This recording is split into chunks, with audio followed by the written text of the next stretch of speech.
나쁘지 않고 무조건 점심은 먹으러 나가고 왜냐면 이게 한번 나갔다 오지 않으면 되게 권태가 쌓이기 때문에 그랬습니다. 형은 어떻게 지냈어요? 형은 휴가는 아니었잖아. 요즘 휴가는 뭐 짧게 뭐 금토일 아니면 토일월 이렇게 가는 것 같고, 네. 잘 지내고 있습니다. 저희 이번 주 화요일부터 재택 시작했어요. 형, 우리 회사가 아니 이 현대가 위기인가 봐. 현대 카드요? 재택도 안 해. 네. 학회 종이 더 난리인가 봐. 직원을 웬만한 신뢰할 수 대기업은 다 없습니다. 재택하는데. 직원을 신뢰할 수 없습니다. 네. 확진자가 또 나와줘야지 재택을 할 텐데. 그러니까 몇 명 쳐줘야 돼. 확진한 여러 명 터질 필요 없고 한 명만 터지면 됩니다. 직원이 없어. 회사는 나오라고 그러면서 피트니스는 폐쇄할 것 같고요. 그럼 나는 회사 나올 이유가 없는데. 회사에 가장 높은 사람 한 명만 걸리면 모든 게 해결됩니다. 맞아. 형 아직 민석 어떤님이 안 와가지고. 아 그렇구나. 네. 컴플 먹기 길었잖아. 우리 잠깐 밥 먹으면서 사담을 나누도록. 그러세요. 그럼 전 듣고 있을게요. 아니면 음성 꺼도 돼요. 네. 나 오늘 무리하지 말고 좀 천천히 웜업하자는 생각이고요. 그래서 테스트를 오늘 마지막 시간이라고 했지만 마지막에 안 될 수 있다는 생각이 있어서 그냥 한번 해보고 결론 내리도록 했으면 좋겠어요. 그리고 휴가 때 내가 생각했던 독서 모임에 대해서 운영에 대해서 생각해보면 우리가 이 휴직이 들어가기 직전에 사실은 작품 하나를 굉장히 좀 여러 타임으로 나눠서 자세히 파고드는 식으로 좀 진행을 했었죠. 우리가 그렇게 항상하고 의기투합한 건 아니지만 저는 그렇게 됐습니다. 그리고 저도 그래서 테스트를 좀 준비하면서 그런 식으로 많이 설정을 했는데 그렇게 효율적인 접근은 아니었던 것 같아요. 내 판단은 뭐냐면 원래 그 전에 우리가 독서 모임을 할 때는 내가 습득하지 못한 작품을 다른 사람이 준비해온 거를 이 식사 시간에 하는, 그래서 뭐 1시간이라고 얘기하면 제가 한 30분 안에 압축해가지고 사실은 빠르게 파악하는 거기서 오는 희열이 있었거든요. 그거를 굉장히 그렇게 압축적으로 굉장히 심플하게 파악을 하다 보니까 오히려 논의할 수 있는 확장성이 더 커졌다고 생각해요. 이게 헐거우니까 다양한 생각을 덧대기가 더 쉬웠던 거야. 만약 그 작품을 타이트하게 만약에 접했다 그러면 왜 그렇잖아요. 성경을 열심히 파고드는 사도들이나 사제들 이런 사람들은 새로운 아이디어가 안 나오잖아. 그냥 그 안에 딱 틀에 갇혀버리니까.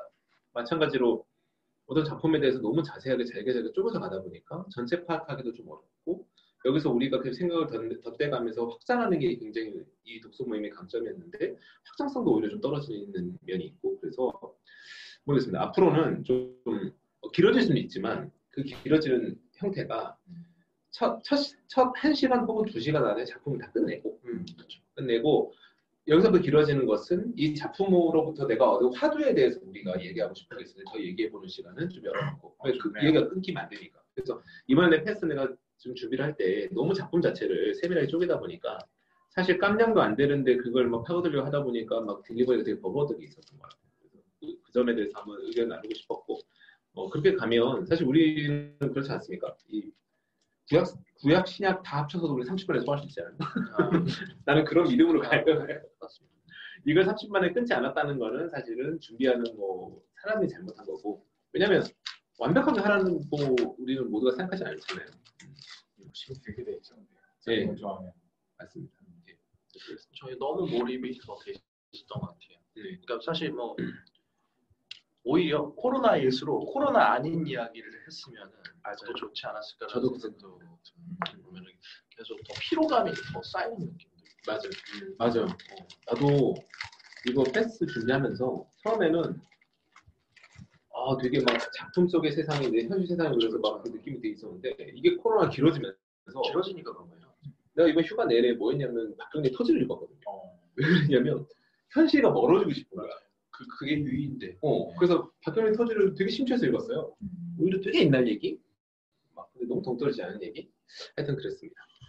어쨌든 패스 마무리를 그러면 좀 짓기 위해서 우리 지금 얘기했던 거 가볍게 랩업을 하면 저희가 처음 얘기를 나눴었던 것은 이제 작가에 대한 얘기였죠. 그래서 알베르토 까미우가 활동을 했던 그 세계 대전의 시기 그리고 까미우가 본격적으로 주목을 받았던 거는 그 세계 대전이 끝난 이후에 냉전까지 이어지는 시기였습니다. 그때의 철학적 사조는 실존주의였고 까뮤는 객관적으로는 실존주의 철학의 대상자로 분류를 하지만 까뮤 본인은 그걸 또 거부를 했고 그래서 굉장히 까뮤만의 새로운 사조가 있었다고 생각해요. 그리고 저는 우리가 같이 얘기 나눴던 거를 벌써 정리해 보면 그랬던 것 같아요. 그러니까 실존주의의 가장 핵심적인 키워드는 피투성이잖아요. 그러니까 어떤 상황에 그 상황은 그냥 어떤 의도도 없이 어떤 그 심오한 뜻 이런 거 없이 그냥 상황은 존재하는데 나도 그냥 던져진 왜 그 전까지 이제 존재했던 신의 뜻이 무엇이었을까 나의 운명은 무엇이었을까 막 어떤 그런 미션주의에서 이제는 벗어나서 또 이념주의가 굉장히 그걸 강요해가지고 목숨도 내놓으라고 강조를 했기 때문에 사실 그 이후에 전쟁으로 완전히 파괴된 그 시대 속에 살아가는 인간들은 지금의 이 맥락을 어떤 심오한 심리 뜻이나 이런 걸 이해하는 것 자체가 불가하니까 완전히 새로운 어떤 이해 체계가 필요했고 그래서 실존주의가 저는 탄생했다고 생각해요. 그냥 세상은 이렇게 생겨먹었고 나도 던져졌고 근데 여기까지 이해는 저는 까뮤나 아니면 사르트르나 다른 실존주의 모든 철학자들은 어쩌면 그 같은 공통의 부분인데 이 다음부터 어떻게 갈 것이냐가 이제 달랐던 거죠. 그래서 여기서부터 완전히 그냥 어차피 세상은 나라는 사람은 그냥 한낱 이물처럼 던져진 존재에 불과하니까 아무 데 살아버려야겠다라고 생각해서 히피주의로 빠질 수도 있는 거고 니힐리즘으로 빠질 수도 있는 거고 그렇게 다 나아갈 수 있지만 여하튼 까뮤는 그럼에도 불구하고 그러니까 이 안에 내가 존재하는 어떤 맥락과 계통 어떤 심오한 운명 이런 건 없지만 그래도 내가 살아가는 방향성은 까뮤가 생각할 때 어떤 선의 방향 그 선의 방향이 어떤 그 끝에 행복이 보장됐기 때문도 아니고 그게 어떤 신의 뜻이기 때문도 아니고 뭐 어떤 큰 부나 권력을 얻기 위함도 아니고 그냥 그 자체가 추구해야 될 방향성이기 때문에 그 시지프스가 계속 그 절벽 위로 바위를 굴려 끌고 올라가는 것처럼 어떻게 그렇게 살아가는 어떤 숭고함 그게 의미 있다 가치 있다라고 얘기를 했던 게 또 까뮤만의 색다른 면이 아닐까 싶습니다. 그런 까뮤의 이야기들 철학들이 작품 속에 다 담겼고 그 중에 이제 패스트인 것이죠. 그래서 패스트하는 내용을 보면은 이 패스트로 완전히 뒤덮인 오통시야말로 정말로 그리고 그 오통시에 갇혀있는 주민들은 그야말로 전쟁 속에 갇혀있는 유럽인들 같은 피투성의 상황이라고 생각하고 그 안에서 막 자포자기한 사람도 있고 오히려 이제 그 나쁜 악의 길로 이 상황을 이용한 사람도 있고 여러 군상들이 나타나지만 여기 주인공인 의사류는 까뮤가 생각하는 것처럼 어떤 그런 숭고한 삶을 살아가는 걸로 계속해서 그 방향이 옳다라고 암묵적 항변을 하고 있는 것이죠. 그래서 저는 그래서 패스 내용은 굉장히 까뮤가 생각하는 현실 인식과 그 안에서 살아가는 어떤 이상적인 인물에 대해서 굉장히 잘 표현했다. 종합적으로 잘 표현했다라고 보고 그리고 까뮤가 결국 그 류라는 주인공의 어떤 삶의 방식을 효과적으로 표현하고 강조하기 위해서 그 주변에 있는 여러 사람들의 또 캐릭터와 삶의 방식을 또 나열을 했고 그 비교를 통해서 훨씬 더 풍부해지면서 이해될 수 있었다라고 정리할 수 있을 것 같습니다.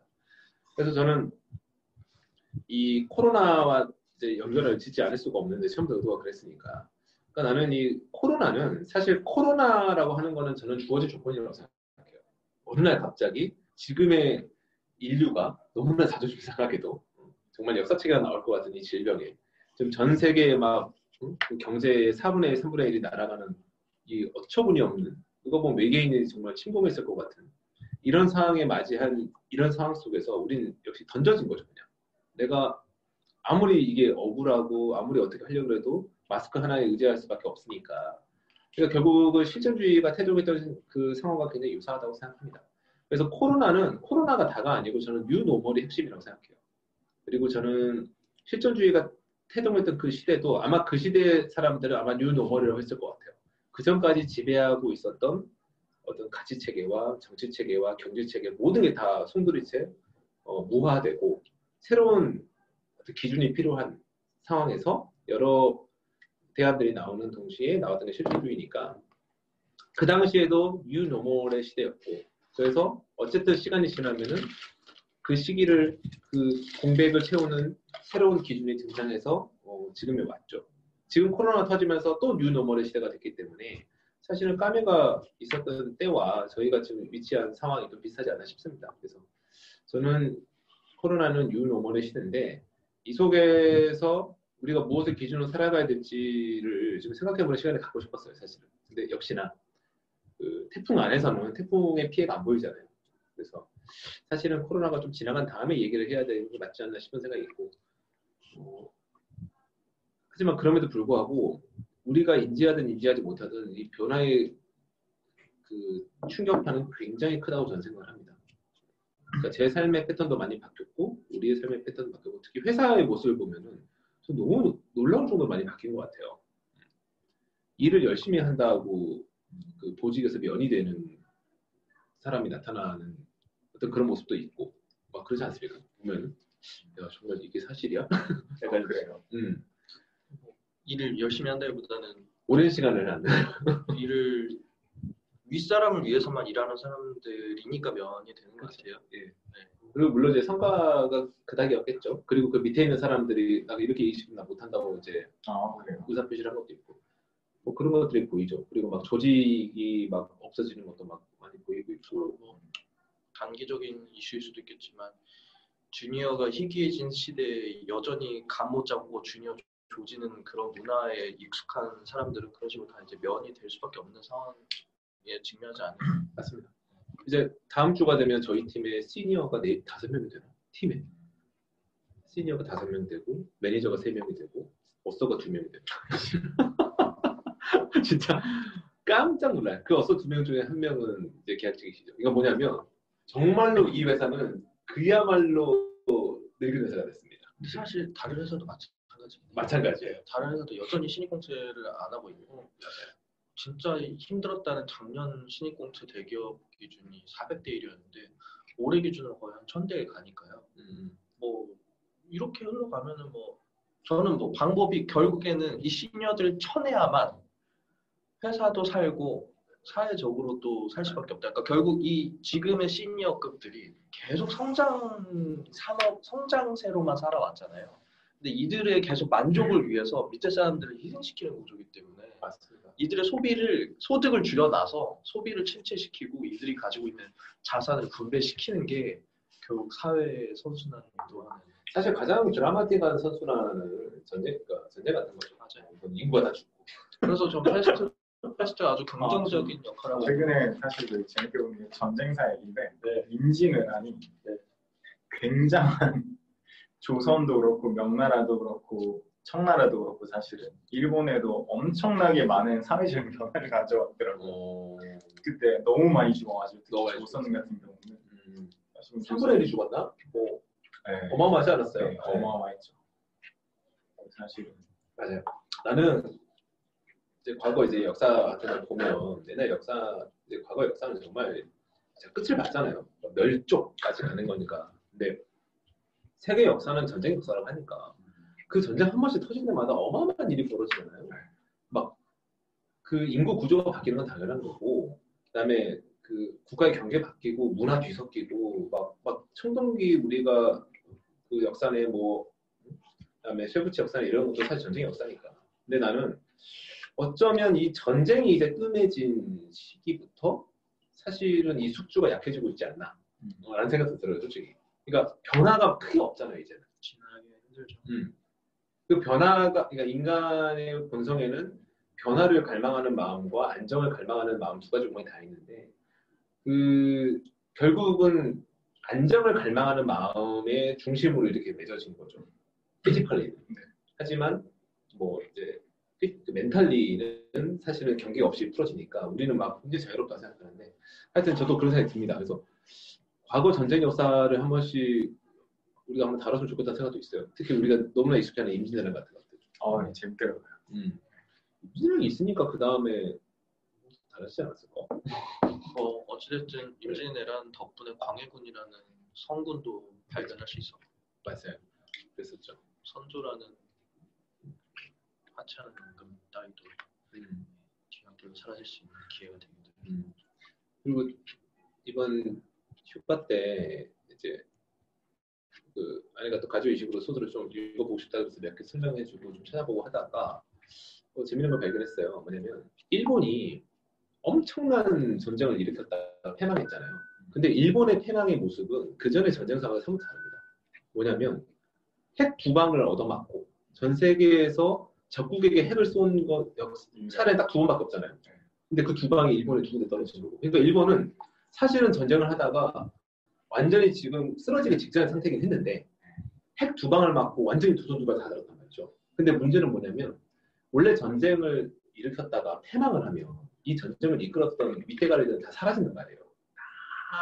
다 없애고 그러면 어찌됐든 간에 또 새로운 흐름이 더 나타나서 바꿔야 되는데 일본은 그 사람들이 고스란히 있는 상태에서 핵 2방을 맞고 두 손 두 발 다 들었는데 이런저런 지정학적 역학 부족 때문에 그건 남겨놨어.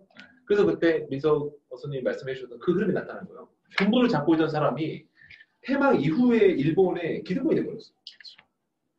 그리고 그 사람이 기득권이 되고 그게 대물림되면서 한국도 사실 시대는 바뀌지만 위가 안 바뀌는 굉장히 더디게 바뀌는.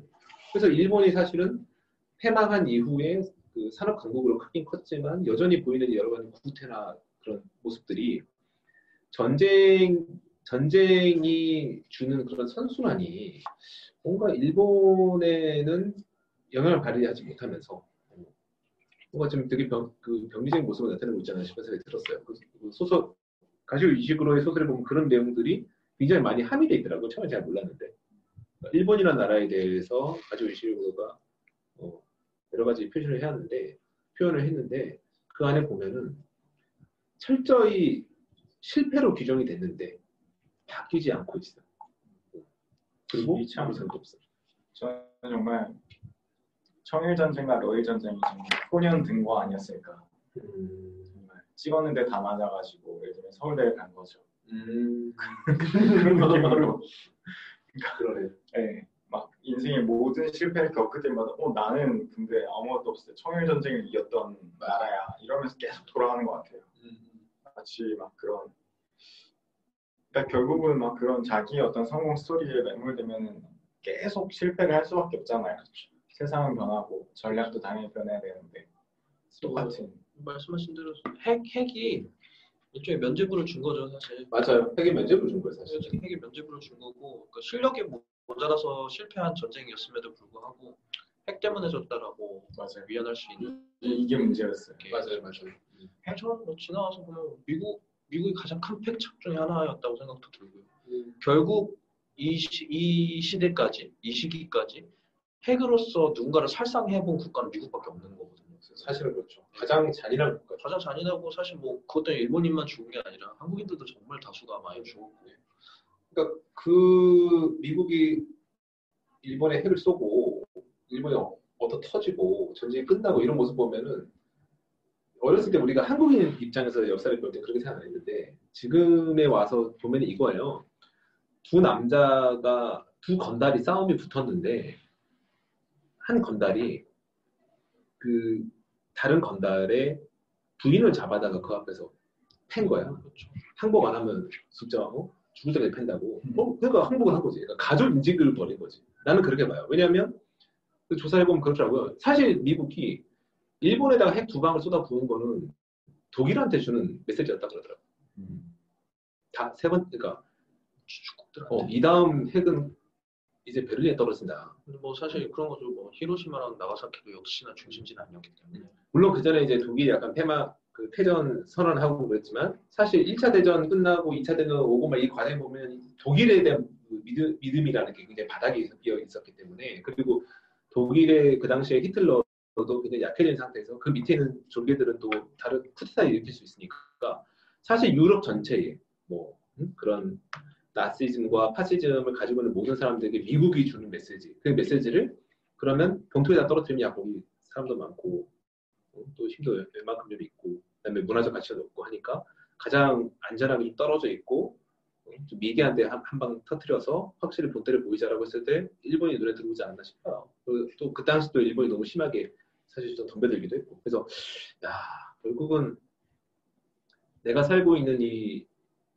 삶의 배경이 그런 맥락 속에서 참 비참하다는 생각도 들고 그런 생각 들었죠. 이런 맥락을 모르니까 사실 여전히 그 일본에 대한 적대감과 그렇죠. 가득한 적의를 갖고 사람들이 살아가잖아요. 이번에 참 문제가 많았죠. 그 광고 쓸 때. 저는 근데 사실 이게 그냥 인류 애적으로만 바라보면 과연 이게 일본 군부의 문제인 거지 사실 저는 그렇게 보거든요. 경상도 사람들이 나쁜가라고 보면 경상도 사람들 전혀 나쁘지 않다고 보거든요. 근데 군부 정권을 만들어 준 거에 대한 서운함은 있을 수 있는데 이게 지역 비하가 되는 거잖아요. 맞아요. 근데 저는 똑같다고 봅니다. 이게 일본인들이 그래 일본 군을 만들어 준 거 잘못했다고 보지만 뭐 서운한 아쉬운 부분이 있지만 과연 일본인들이 그렇게 무참하게 무방비 상태에서 그렇게 뜨거운 열 속에서 10만 명 넘게 한 번에 사라져버리는 경험을 그리고 그 이후로도 계속 피폭돼서 받는 경험들을 한국인들이 전혀 이해를 하고 있지 않다라는 거. 맞아요. 근데 이건 똑같은 거죠. 뭐. 지금 근데 전혀 독일인들한테는 나쁘다고 안 하잖아요. 맞아요. 사실 저는 독일만큼 사과를 정말 저렇게 대충하고 형편없이 하는 사람들은 없다고 보거든요. 그러니까 뭐 일본이야 적대국이 워낙 많고 하니까 적대국 해봐야 뭐 중국이랑 일본 뭐 이제 동남아 정도니까 대놓고 그냥 뭐 중국이랑 한국한테만 이제 사과를 한다고 하지만 독일 같은 경우는 정말 대놓고 유대인들한테만 사과를 했잖아요. 그러니까 사실 자기보다 약한 나라다 싶으면 사과 한 번도 해본 적 없고 그러니까 철저히 그 언론 플레이에만 놀아나고 있는 게 아닌가. 그래서 사람들이 항상 얘기하는 게 일본 보고 독일처럼 사과만 해봐라. 그럼 우리가 괜찮겠냐. 독일처럼 사과 충분히 했거든요. 보면은. 독일이 그럼 충분하게 사과했는데 저는 그렇게는 안 보기 때문에 독일이 충분히 사과 안 했는데 이걸 보고 따라하라고 하면 일본도 그에 상응할 정도로 사과는 충분히 했는데 사람들이 오로지 저 적의를 갖고 일본만을 대하고 있지는 않나라는 생각이 들어서 이 맥락을 전혀 이해를 안 하고 있다. 그래서 뭐 우리 이제 지나와서 오바마 나쁘다고 그러잖아요. 그러게 나 그 웃겨. 참 사실 같은 조건으로 보면 오바마 그때가 더 나쁜 놈이었는데 전 솔직히 그렇게 생각합니다. 지금 오바마보다 그 누구죠? 트럼프가 현 정부에 더 이게 긍정적이고 하니까 트럼프랑 오바마랑 가장 대치해 있고 오바마 같은 경우는 일본에 더 잘 해줬고 했으니까 이제 오바마는 나쁜 놈이라고 지금 하는 거죠. 그 당시에는 트럼프 대통령 된다고 한국에서도 진보에 있는 사람들이 얼마나 다 아쉬워했어요. 인류가 망하지 막 그랬어. 네. 근데 지금 보니까 뭐 남북 통일의 주역은 트럼프인 것처럼 막 다들 오바마 그 집권 시기에 그 8년 동안 아무것도 안 하지 않았어요. 국내 모든 미디어와 언론들이 역사상 드디어 흑인 대통령. 그러니까 정말 마이너의 인종이 가장 힘이 센 사람이 됐다는 거에 대해서 뭐 인류의 성취 막 이러면서 굉장히 찬양을 했단 말이죠. 그런데 지나고 난 다음에는 한 게 없는 가장 피해를 준 이렇게 말하는 거 보면 난 일본과 너무 비슷한 거야. 뭐냐면 사실 일본이 가장 분노하고 가장 그 적개심을 가진 나라는 미국이잖아. 미국이죠. 근데 일본은 미국한테 그 협미를 안 해. 협한만 하지. 근데 역사적으로 보면 일본이 한국에 대해서 그런 협안 감정을 통해서 막 뭔가 위기를 돌파하거나 국력을 모으는 거는 되게 우스운 일이에요. 왜냐면 일본은 식민지를 한국으로 가졌던 나라잖아. 그러니까 자기가 힘이 훨씬 세. 그러니까 얘네들을 그렇게 라이벌이나 뭐 이렇게 미워하는 감정으로 몰아붙이는 게 되게 사실 자존심 상하는 일이잖아요. 어떻게 보면 저는 본 글 중에 되게 기억에 남는 게 화는 이유를 쌓아놨다가 화내도 되는 사람한테 된다고. 맞아. 그쵸. 그러니까 사실은 미국한테 화를 내야 되는데 한국한테 화를 내고 꼴이고 미국한테는 완전히 꼴을 내리고 있잖아요. 중국한테 감이 못 덤비고. 그러니까 진짜 되게 우스운 일인데 나는 그 행동 패턴과 우리가 오바마 때는 아무 얘기도 안 하다가 오바마가 8년 내내 남북 문제에서 아무것도 안 하는 걸 당하고 있으면서도 아무 얘기도 못 하다가 트럼프 넘어가니까 오바마 욕하고 만약에 이번에 정권 또 바뀌면 또 이제 트럼프 욕할 걸 가지고 놀았다고. 맞아요. 그러니까 그렇구나. 이게 맞은 인수인 거죠. 그렇죠. 그러니까 정말 정의랑 실제 행동은 너무 다르구나. 근데 그런 거를 조소하고 웃으려면 나는 예를 들면 오바마 집권 시기에 야 오바마 뭐 그렇게 대단해. 우리한테 아무 도움 될 필요 없잖아. 막 이렇게 말을 했었어야 되는데 나도 그때는 막 그냥 드디어 흑인 대통령이 막 이렇게 된다 막 이렇게 생각하다가 지금 와서라도 그런 비판의 날이 서 있으면 사실 상관이 없는데 그것마저 인정하지 않으려고 하다 보니 스텝이 꼬이는 거죠. 나도 뭐 본인이 오바마에 대한 뭐 무조건적인 찬양이나 이런 흑인 대통령이 사실 흑인 대통령 탄생한 것만으로 따지면 최초의 여성 대통령을 만들어낸 우리나라 대한민국은 정말 그 여성 인권이 앞선 나라라고 칭송받아 마땅합니다. 사실. 그 프레임을 띄우려고 했었지. 근데 사실은 그 최초 여성 대통령 뒤에 있는 늙은 아재들 하나도 바뀐 거 없는. 저는 뭐 그런 반성만 수반한다면 상관이 없는데 여전히 사람들이 이렇게 반성을 인정하는 순간 자존심이 너무 꺾이니까 인정 안 하고 말하다 보니까 스텝이 꼬이는 거예요. 그게 참 뭔가 그런 팬덤의 어떤 대상이 진짜 이게 팬덤이다 보니까 사람이 되잖아요. 맞아요. 근데 참 사람이라는 게 절대로 완결할 수가 없고 다 막 스텝 다 꼬여 있고 막 인생 보면 다 되게 부정물이고 사실 모든 인간이 진짜 뭐 정말 뭐 수도사를 데려다 앉혀놔도 똑같을 건데 그런 기대한다는 게 참 사실 우리가 근대인이 덜 된 것 같아요. 나는 뭐 남궁래 나와서 얼마 전에 했던 되게 기억에 남는 사례가 있어요. 뭐냐면 그러니까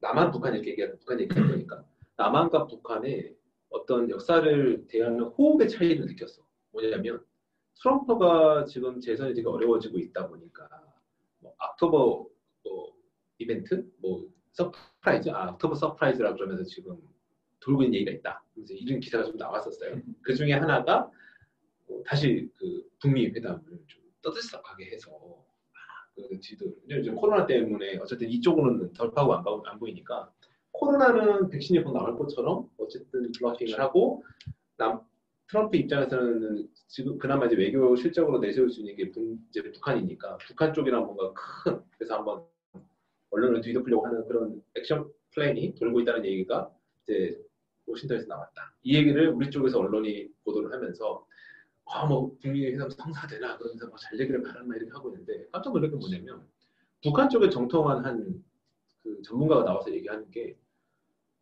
자기는 안 될 가능성이 높다고 생각한다. 그러니까 북한 쪽은 아마 안 하는 쪽으로 생각할 가능성이 높다라고 얘기하면서 뭐라고 그러냐면 옛날 하노이 때 그런 빈손으로 한 것 때문에 뭐 한번 삐진 것 때문에 그러냐라고 우리는 그때 생각할 때 그게 아니라 트럼프가 당선이 어려워지기 때문에 북미 회담을 한다고 생각하면 북한 입장에서는 이 사람 말고 다른 사람 대통령이 될 텐데 굳이 트럼프랑 가가지고 그런 들러리 서주는 걸 왜 하냐. 그러니까 북한은 아마 트럼프가 당선 가능성이 높으면 만나려 할 것이고 당선까지 떨어지면 만날 필요가 없다고 생각할 것이다. 또 특히 미국은 지금 어쨌든 공화당 민주당이 붙었는데 트럼프가 아닌 바이든이 되거든요. 완전히 이제 트럼프랑 가까워서 사는 적이 되는 거잖아요. 근데 미국 입장에서 트럼프 입장에서는 자기의 재선 가능성이 높아지면은 북한을 만날 필요가 없고 재선 가능성이 낮았을 때는 북한이 필요해진 입장. 그러니까 서로가 이해관계가 다른데 북한에서는 이미 계산을 그렇게 돌리고 있기 때문에 둘이가 만나기가 되게 어렵다는 거예요. 근데 나는 그 전까지 이 남한의 시각은 뭐였냐면 트럼프가 만나려고 액션만 취해주면 그럼 빨리 만나야지 김정은 좀 멍청한 새끼 마음에서 막 당연히 해야 되는 것처럼. 그러니까 어떤 그 역사 흐름에 대한 호흡도 길게 보지 않고 굉장히 아직까지 좀 그지근성이 있는 거지. 한번 만나만 주시면 너무 고맙겠다는 식으로. 근데 나는 오히려 북한이라는 나라의 되게 대인배의 풍부를 봤다고 할까? 북한은 한 번 집권하면은 5년짜리가 아니잖아요. 그러니까 얘네는 되게 길게 보는 것 같아. 길게 보고 이 전체 판을 보고 그랬으니까 지금까지 살아남았지. 그러니까 오로지 핵 하나로 지금 몇십 년을 해먹고 있는 거잖아요. 그렇죠. 근데 그 전략이 옳았어. 왜냐하면 북한 사이즈 되는 나라 중에 살아남은 나라가 없거든요. 맞아요. 결국은 우리를 함부로 대하지 못할 뭔가를 가져야 된다는 판단이 옳았던 거예요. 함부로 못하잖아 지금. 그러니까 나는 북한을 찬양하자는 건 아닌데 북한이 바라보는 외교 정세와 한국의 외교 수준보다는 북한 외교 수준이 훨씬 뛰어난 거는 훨씬 낫지. 과연 광평하고 뭘 해내고 왔는지 모르겠고. 그러니까 북한은 이 메시지 관리할 수 있는 굉장히 풍부한 내러티브를 가지고 있거든. 대외적으로 북한은 일관성이 있잖아요. 그렇죠. 일관성이 있으니까 사람들이 이 북한의 스탠스에 대해서 헷갈리지 않고 계속 접근을 하려고 하는데 한국 같은 경우 5년마다 계속 교체가 되고 있기 때문에 사실 뭐 외교적으로도 그렇게 달가운 상대가 아니죠. 한국이 오히려. 맞습니다. 그래서 나는 이번 에피소드를 보면서 굉장히 이런 수준 차이와 시각 차이가 있다고 느꼈고 또 그런 면을 보니까 뭔가 또 약간 답답한 기분이 있는 거죠. 그러니까 그런 마음이 있는 것 같아. 빨리 해치우고 싶은 마음, 그런 욕망들이 뭔가 우리들 마음속에 있는 것 같고. 저는 그런 마음이 없는데 정권을 유지하는 사람들이 강한 마음의 의지가 있는 거죠. 5년 안에 집을 잡고 싶고 5년 안에 적폐를 모두 청산하고 싶고 5년 안에 모든 성 관련 문제를 해결하고 싶지만 내 친구들이 다 걸려버려서 지금 다 모든 스텝이 다 꼬여버린 상태. 통일도 빨리 진짜 보고 통일도 안 되고 있고 뭐 다 지금 다 꼬인 거죠 사실. 저는 뭐 진짜 뭐 노무현은 아마추어 정권이라고 보기에는 충분히 프로페셔널한 의제를 많이 던졌다고 보거든요. 그렇죠. 사실 근데 진짜 노무현 정권의 성과는 꽤 진짜 대단한 게 많은데. 맞아요. 그러니까 노무현 정권은 기획자로서는 매우 프로페셔널했고 오퍼레이터로는 좀 미숙했다라고 보면 지금은 기획 단계에서부터 너무 미숙한 부분이 많아서 자꾸 이제 그 강박이 있는 것 같아요. 초반부터 이해찬 대표도 뭐 20년 장기 집권 플랜을 짜고 있는 것도 뭐 공표했던 것도 그렇고 왜 이렇게 저렇게 성급할까 마음이 급할까 사실 국민들은 다 기다려줄 수 있는 마음이 충분히 근데 정말 저는 민주당이 뭐 발표할 때마다 느끼는 거는 김태현 의원이 앞에 있는 주호영만 딱 보면은 급하게 안 해도 되거든요. 네. 앞으로 10년은 충분히 저도 그렇게 집권할 수 있다는 왜 저렇게 거를 마음들이 급한지 주호영만 딱 얼굴만 보면은 바로 그 사이즈가 나올 텐데 엄청 마음이 급해 보여요. 뭐 근데 정말 부동산 대책이 진짜 따라잡을 수가 없네요. 예전 제가 최근에 이제 드디어 한 달 전부터 이제 집을 알아보고 다니고 있는데 그냥 뭐 사람들이 왜 저렇게 지지율이 꺾일 수밖에 없었는지가 그냥 숫자적으로 그냥 그대로 드러나더라고요. 왜냐하면 모든 제 마지노선을 6억으로 잡았거든요. 왜냐하면 이게 사실 부동산 가격이 그냥 정책과 규제 그대로 그 가격에 맞춰서 다 올라가더라고요. 왜냐하면 대출이 다 막히잖아요. 대출이 다 막히니까 사람들이 그 마지막으로 찾는 게 LTV 플러스로 더 줄 수 있는 대출이 뭐가 있는데 정책 대출로 보금자리론이 있더라고요. 보금자리론은 연 7천만 원 연봉 이하하면 좀 되더라고요. 결혼 안 했을 때. 결혼하면 이제 8,500만 원. 그러니까 사람들이 혼인신고 안 하고 집을 사는 거죠. 이제. 그러니까 이거는 혼인을 장려하는 국가의 정책이 아닙니다. 동거 장려. 그러니까 여자친구랑도 집 알아보고 다니면서 집은 내가 사고 너는 결혼하지, 너랑 나랑은 결혼 나중에 하자 이렇게 하고. 네, 저도 여자친구랑 혼인 신고는 아마 나중에 하고 한 10년 안에도 못할 것 같아요. 제 생각에도 왜냐면 결혼하는 순간 페널티가 너무 많아지기 때문에. 사실은 진짜 외국처럼 애가 생겨야 뭔가 혼인신고를 생각하는 그때가 이제 왔네. 근데 애가 생겨도 못할 것 같아요. 근데 애가 생기면 해야 되지 않나? 애 후적 때문에? 뭐 한 6, 7살 때 되면 근데 왜냐면 그게 뭐 엄청난 혜택이 아니어가지고 애가 그래서 약간 심리적인 그런 게 심리적인 부분이 있어요. 심리적인 거를 하자고 하기엔 너무 거기에 비해서 금전적 그러네. 왜 굳이 6억으로 잡냐면 보금자리론이 6억 미만의 아파트, 6억 이하의 아파트들에 대해서만 이게 대출이 나오고 대출이 60%까지 나오더라고요. 서울이어도. 그럼 이제 뭐 6억 기준이면 3억까지. 그러니까 이제 6억 기준이 아니라 60%까지지만 최대는 6억, 3억까지. 그럼 3억에 플러스 뭐 이제 다른 디딤돌 대출 뭐 이렇게 해서 개인이 돈이 한 2억 정도 있으면 이제 아파트를 서울에 살 수 있는. 그게 이제 왜냐면 계속 규제가 되다 보니까 이제 6월쯤 되니까 아예 6억 이하의 아파트 매물이 거의 사라진 거예요. 그러니까 이제 저도 너무 마음이 급해지고 제 주변 근데 이게 저만 급한 게 아니라 딱 제 나이대 사람들이 다 마음이 급해져서 30대 초중반 사람들의 패닉 바잉이 6, 7월에 미친 듯이 나와서 결국 6억을 다 돌파해버리는 순간 거래가 절벽이 생겨버리는 거거든요. 왜냐면 6억을 돌파하면 나 안 사. 이거 되거든요. 나 안 사대. 나 안 사도 마찬가지. 나 못 사도 돼. 나 안 사 못 사고 이제 있는 사람들이 이제 드디어 이제 갭 넣고 사기 시작하고. 그렇죠. 그러니까 사실 이렇게 되면 결국 6억을 마지노선을 세야 했던 저마저도 다시 7억으로 가야겠다. 그러니까 이제 더 이하의 아예 아파트가 20평대는 아예 없으니까요. 뭐 좋은 조건이 너무 나쁘거나. 그러니까 조건을 거의 최악으로 걸어놨거든요. 필터링 할 때마다 20평 이하, 100세대 이하 뭐 이렇게 걸고 역세권 아니어도 좋고 뭐 그래도 구축도 한 30년 된 것들 이렇게 찾아도 없어요. 사실. 진짜. 사실 이렇게 되면은 근데 이 아파트 그래서 7억짜리 아파트 찾겠다라고 하면은 3년 정도 시세가 나오잖아요. 3년 전에 2억이었던 거예요. 그렇죠. 숨을 못 쉬어요. 왜냐하면 지금 내가 이거 7억 주고 살 거면 내가 잠실 리센치를 샀지. 3년 전에.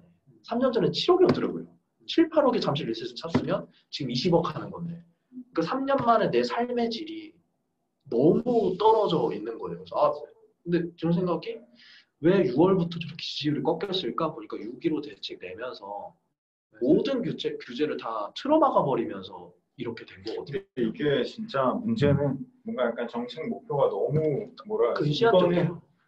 그러니까 진짜 국민을 벌 주려고 하는 정책이다 보니까 그러니까 유도하는 방향이 있어야 되는데 양도도 하지 말고 뭐 흘러나가 그 뒷문을 열어주고 규제를 해야 그쪽으로 애들을 몰아갈 수 있는데 다 막아버리니까 저 지금 집을 알아보는데 너무 지금 그 화가 나는 수준이 아니라 자꾸 이제 저녁에 이제 여자친구 얘기하다 막 울고 막 이렇게 너무 왜냐면 짜증이 나니까 왜냐면 뭐 없어요 아예 없으니까 그럼 경기도로 갈까 경기도를 막 찾아도 경기도도 역세권은 이미 이제 6억 돌파는 다 됐고 그리고 이제 말도 안 되는 데다가 다 조정 지역을 다 해버렸더라고요. 그러니까 지금 그 논밭밖에 없는데도 여기도 막 조정 지역이고. 근데 이게 진짜 이러다가 정말 크게 버블이 꺼질 거거든요. 우리나라 지금 같은 사실 게 몇 번 더 오면은 저만 해도 저 어머니가 웨딩홀에서 일을 하고 있는데 거의 올해 월급 받은 게 한 2달 되나? 그러니까 웨딩홀을 못 열거든요 지금. 그렇죠. 지금 뭐 요즘 50인 이하 또 못 오게 막았잖아요. 아니 웨딩을 못하게 하니까. 근데 이것뿐만 아니라 여기 연관되는 뭐 예를 들면 뭐 음식 뭐 이런 거 납품하는 사람도 있을 거고 웨딩 뭐 그런 거 기획하는 사람도 있고 이 사람들 지금 다 완전 쫄쫄 굶고 있을 거거든요. 그러니까 결국은 정말 어느 정도 이상의 안정적인 소득이 있는 사람들 빼고는 지금 다 말라 죽고 있는데 이게 아마 내년까지 갈 거잖아요. 가겠죠. 근데 그 사람들이 여유 있게 현금을 가지고 있을지도 모르겠고 그리고 저는 어머니 때문에 막 휴식급여 뭐 이런 것도 알아봤는데 진짜 복잡해요. 와 그거 신청하려면은 사업주가 엄청 보살이어야만 신청할 수 있더라고요. 그러니까 사업자가 나는 고용을 유지하고 정부의 통제에도 불구하고 절대로 폐업하지 않고 고용을 보장하는 거를 정부의 신고를 굉장히 복잡한 절차를 통해서 하면은 휴업수당을 줄 수도 있어요. 근로자한테. 이런 말도 안 되는 제도를 만들어 놓고 그러니까 결국은 이게 언젠가는 실물 경제에 영향을 미칠 거잖아요. 저는 분명히 있다고 생각합니다. 그러니까 지금 우리가 코로나임에도 불구하고 경제 타격이 적다라고 자축하지만 마이너스예요. 분명한 건. 그렇죠. 그리고 작년까지만 해도 분명히 GDP는 플러스로 성장할 걸 모두 예측을 하고서 모든 게 목표가 세팅되어 있었는데 사실은 마이너스가 된 거야. 그러니까 지금 전 세계가 제가 굉장한 위기라고 저는 생각하는데 어마어마한 유동성은 풀어놨지만 실제로는 유동성은 그냥 버블만 이렇게 가다 꺼지는 수밖에 없는 거죠. 버블이 그거니까 실체 없이 막 나가다니는 거니까. 마치 시가총액 같은 거. 맞아. 그러니까 뭐 정말 뭐 예를 들면 뭐 정의성 이런 사람이 엄청난 부자 같지만 사실은 맞아. 주식이라는 거는 사실 영원히 낼 수 있잖아요. 언제든. 뭐 정말 실물이 아니니까. 그래서 나는 이 집값이 그러니까 요즘 나 그런 생각을 해. 일본이 바보라서 부동산 버블을 터뜨린 게 아니었구나. 그리고 미국의 서프라임이 터졌던 것도 바보라서 그랬던 게 아니구나. 그러니까 이건 바보라서가 아니라 굉장히 그 큰 역사적 물결처럼 오는 거예요. 경제가 성장하다가 이제 약간 잔잔해졌을 때 사람 심리나 이런 욕망은 계속 그 관성으로 올라가니까 이 차이가 벌어지다가 이렇게 내려가는 우리가 그래프로 보면 너무 당연한 수준인데 문제는 끝점이 어딘지를 모르니까 한국의 부동산 끝점은 10년 전에 있을 줄 알았는데 뭐 요즘 경제학자들 얘기하는 거 들어보면 이명박 집권 초기 때 사실은 이게 떨어지는 건데 오히려 이명박 때 계속 부양 정책을 써서 사실 그래프가 낮아질 거를 이렇게 만들었다라고 얘기도 하긴 하던데 최경환 부총리가 사실 근데 뭐 anyway 뭐 이렇게 좀 올라가고 있는 거고 뭐 이명박 때는 반값 아파트로 많이 박살내 나가지고 맞습니다. 사실 오히려 이렇게 보수당은 어정쩡한 애들 올라오는 걸 싫어해가지고 진짜 잘 사는 사람들은 잘 살게 해주고 나머지는 거의 신경 안 쓰는 왜 알고 싶어요? 저는 이게 차이 나는 것 같아요. 제가 아무리 지금 열심히 살아봤자 무슨 조국처럼 될 수가 없잖아요.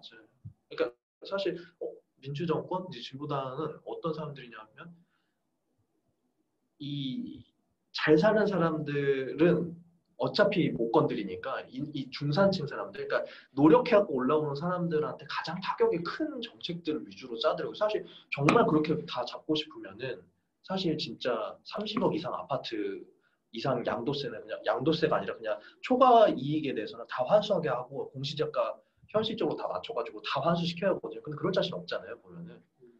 근데 뭐 디테일하게 보면은 복잡해지니까 되게 맞다고 그러니까 마이크로하게 보면 그런데 하여튼 매크로하게 볼 때 아까 이제 그 버블의 측면을 보면은 굉장히 걱정되는 게 측면만 뭐 여기서 사실 얘기할 수 있을 것 같아요. 우리 다 같이 다. 대화자 걱정은 뭐냐면 사실 버블이 터지는 거 이전에 내가 살아야 할 곳을 찾아야 하는 게 가장 큰 문제예요. 그러니까 이 버블을 만든 거는 부채야. 그러니까 경민으로서도 지금 6억짜리 얘기하면서 사실은 2억 빼고 4억은 대출을 끌어 생각하고 있잖아요. 버블은 사실 실질은 부채야. 근데 사실 이거 푼 사람이 최경환 정도였죠. 그렇죠. 근데 이 부채는 내가 실질소득으로 갚아야 돼. 그러니까 미래에 갚을 걸 전제를 하고 빌리는 대출이에요. 근데 실질소득을 나타내는 가장 큰 지표는 사실 GDP야. 근데 이 GDP가 꺾여서 마이너스가 됐어요. 전세가 마이너스 됐어. 근데 이거를 긴급하게 회생시키려고 달러를 미친 듯이 찍어냈고 막 이렇게 되고 있는데 문제는 이 갭이 벌어지면 언젠가는 부채로 떠받드는 거는 당장 그러지 않고서 나는 이제 아내가 은행에 있으니까 내가 얘기를 자주 듣는데 은행에서 만약에 이제 부채를 이제 자산을 대출을 내주는 쪽에서 이제 회수하는 쪽으로 스탠스를 조금만 바꾸잖아요. 난리 나는 거야 그럼 이제. 그러면 주택담보대출 갱신 아마 2년마다 갱신일걸요. 2년마다 갱신을 할 때 이제 거치를 안 받아주는 거야. 원리금 균등 상환이나 원리금 일부 분할 상환으로 걸어야만 연장해주는 걸로 정책만 바꾸잖아요. 그러면 다 깡통되는 거예요. 순식간에. 근데 그거를 정부 정책상 안 하죠. 슬로우다운 하려고 노력하고 있는데 문제는 한계가 있을 거라고. 나는 그 한계가 원래 국가가 생각했을 때는 이게 5년 동안 버틸 수 있을 거라고 가정을 했다고 치죠.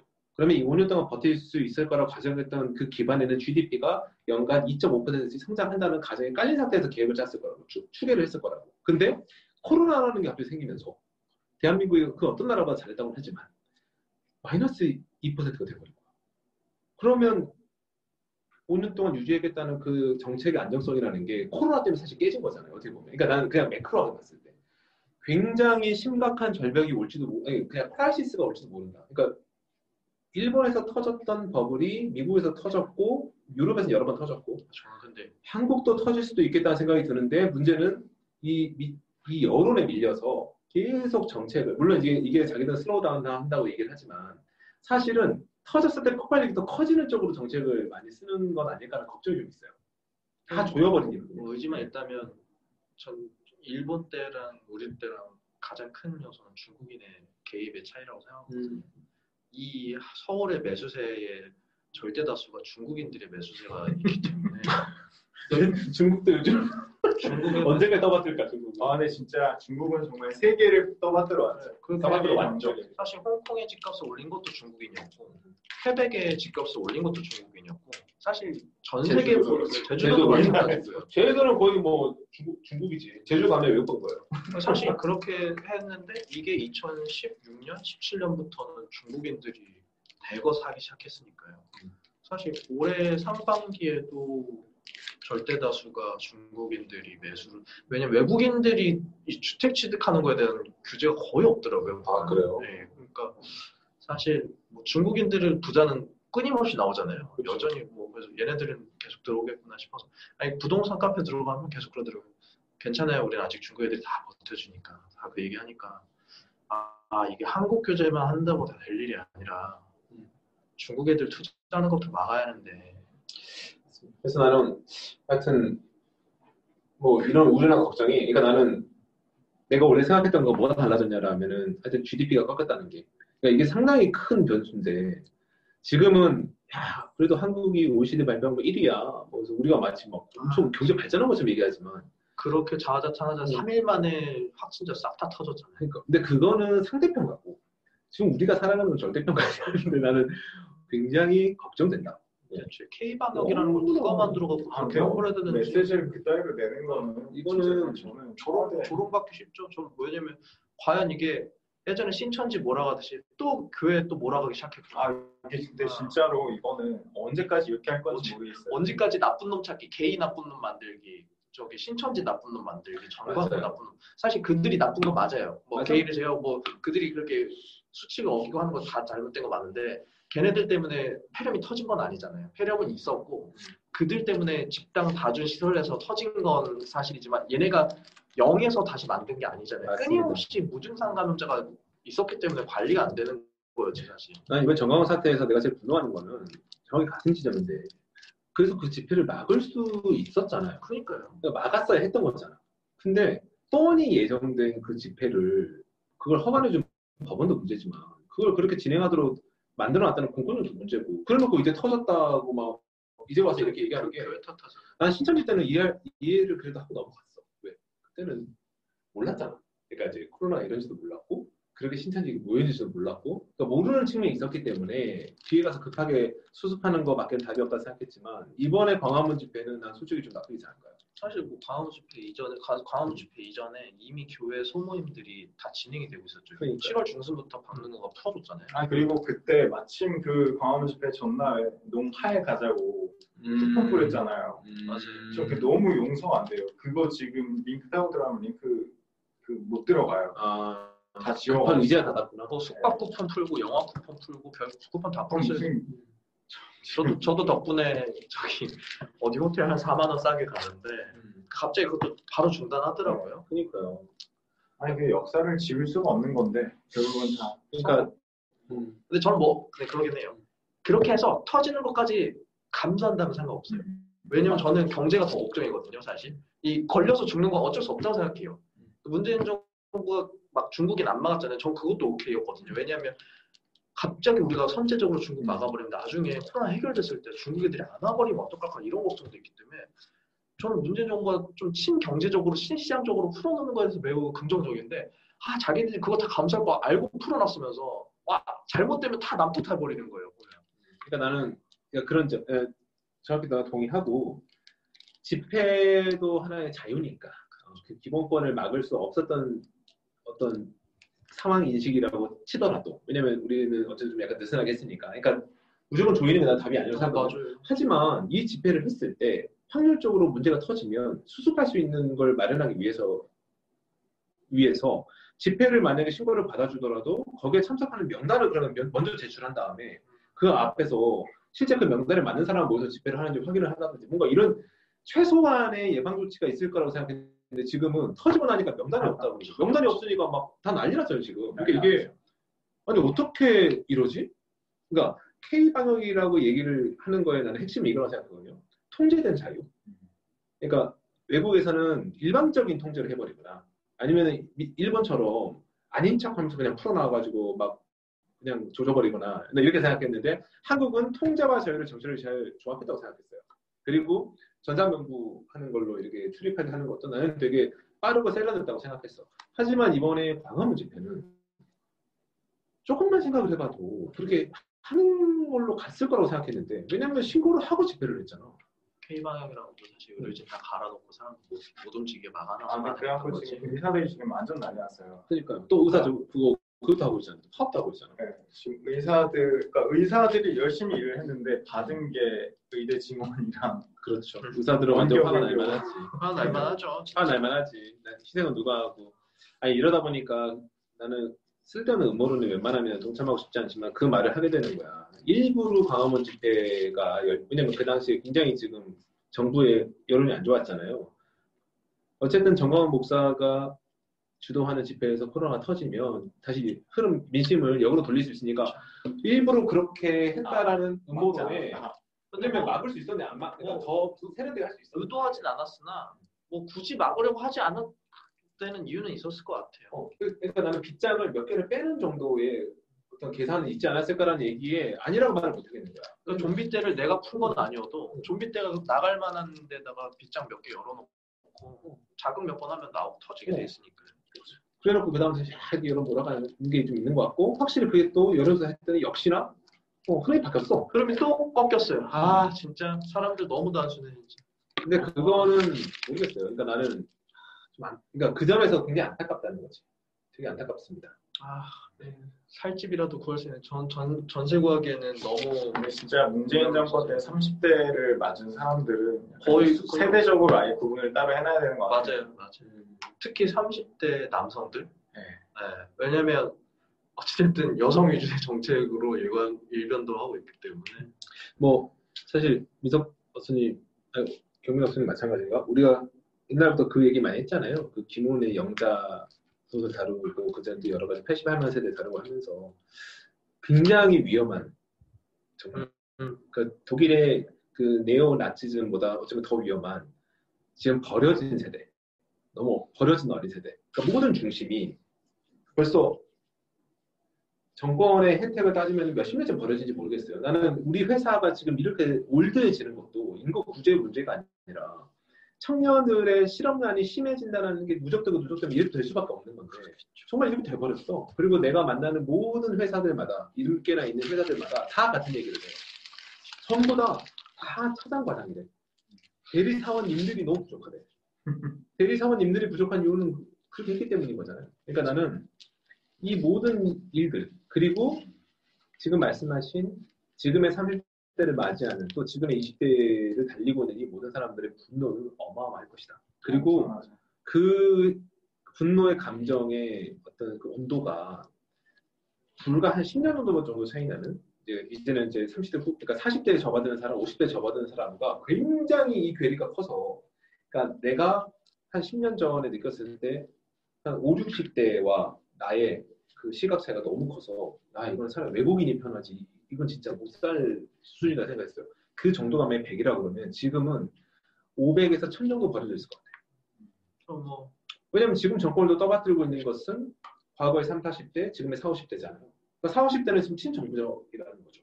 네. 그리고 딱 저는 그 기점이 딱 87년 6월 민주항쟁 했던 세대까지가 그 이후에 태어난 사람들은 다 피해자고 저는 그렇게 보거든요. 그 이후에 태어난 사람들은 그때 주도했던 운동권들에 의한 모두 다 피해자고. 그렇죠. 네, 그러네요. 정확하게 타격받고 있다고 생각하는데 임종석이 6억짜리밖에 아파트 안 살면서 임동아를 시카고 아트스쿨 이렇게 연간 1억 넘게 돈 부어가면서 하는 거 보면은 진작에 태어났었어야 했는데 통일부 장관 일찍 태어나서 내가 통일부 장관도 하고 했어야 했는데 뭐 한다고 내가 진짜 늦게 태어나가지고 아쉬운 거죠.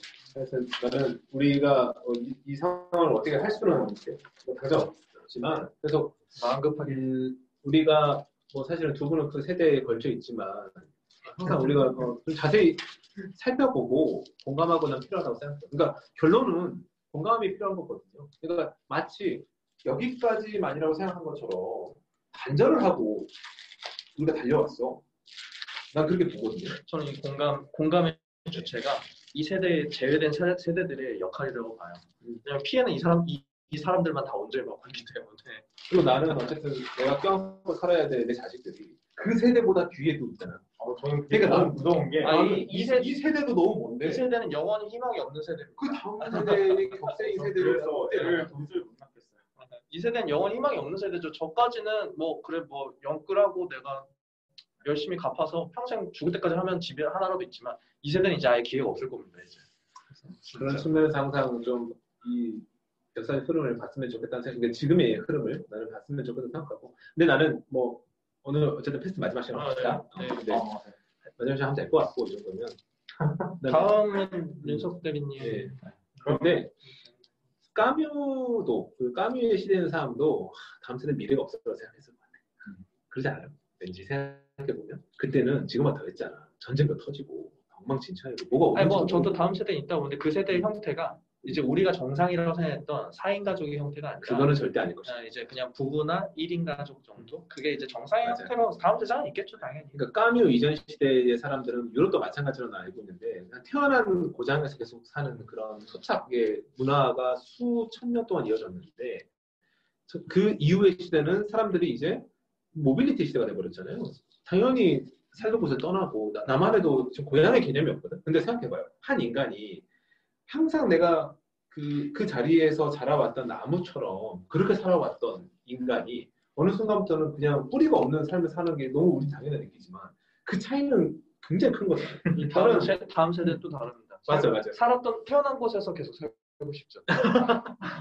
태어난 곳에서 살고 근데 여기서 태어났다는 개념은 사실은 GPS의 개념은 아니고 내가 태어나서 본 모습과 늙어 죽을 때의 모습이 크게 다르지 않아야지. 근데 지금은 사실 우리는 매 순간순간, 그러니까 하나도 같은 게 없는 것처럼 프레시한 삶을 살고 있으니까. 근데 나는 다음 이 뉴 노멀로 넘어가면은 어디까지 깨지고 정말 달라질 거라 생각하면 난 정말 말씀하신 것처럼 가족의 구성도 나는 깨질 것 같고 당연히 엄마 아빠 있고 자식이 있는 이 스펙트럼이 당연하지 않게 될 가능성이 매우 높을 거라고 생각하고 일부 다처제도 가능할 거라고 봅니다.